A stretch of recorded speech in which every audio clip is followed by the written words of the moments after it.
The measures implemented by Sankara changed the face of the country. With the aim of creating a fairer state, he embarks on a drastic plan to ban unions and opposition parties. He puts an end to colonial taxes and shakes the foundations of the feudal power of traditional chiefs over the farmers.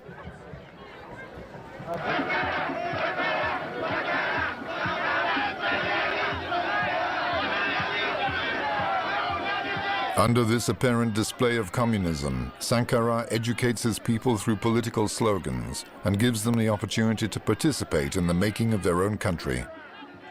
To perpetuate revolutionary ideas, young people are trained in the pioneers movement.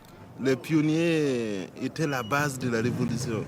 Donc c'est là où on retrouvait la jeunesse qui avait moins de 12 ans, qu'il fallait former idéologiquement et politiquement dès leur jeune âge, de telle sorte que quand ils vont devenir grands, qu'ils soient contre les idées néfastes, ce que nous appelons la voracité, l'égoïsme et l'égocentrisme.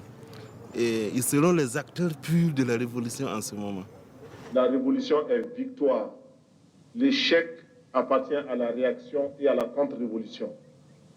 Camarades, l'impérialisme, le néocolonialisme, les élèves réactionnaires, les élèves indisciplinés et paresseux, les professeurs carents, les vomissures de la contre-révolution, les vipères qui s'infiltrent dans nos écoles, les pentades orgueilleuses, les hiboux au regard gluant, l'anarcho-syndicalisme, la petite bourgeoisie affolée.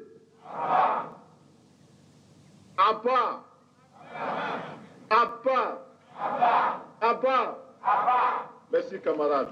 J'ai trouvé toujours un peu ridicule tous ces bérets rouges qu'on voyait à Ouagadougou. Et une fois, je me suis permis de lui dire, on voit beaucoup trop de militaires ici, c'est pas bon. Je veux dire, c'est pas ça qu'on aime dans une société en mouvement, hein, qui est habitée par une parole aussi formidable que la vôtre.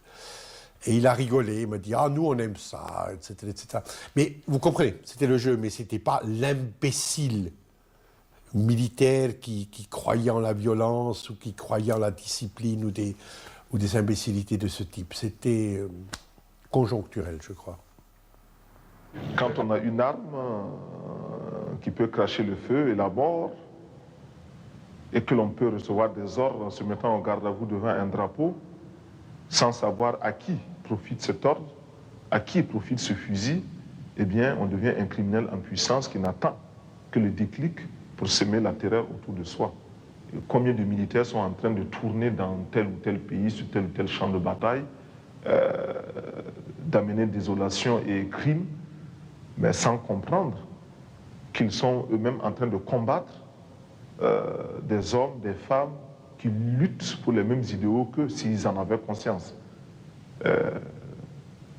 Des fils d'ouvriers qui voient leurs parents aller en grève contre des régimes réactionnaires, mais qui, parce qu'ils sont entrés dans l'armée, acceptent de combattre au profit des dirigeants réactionnaires.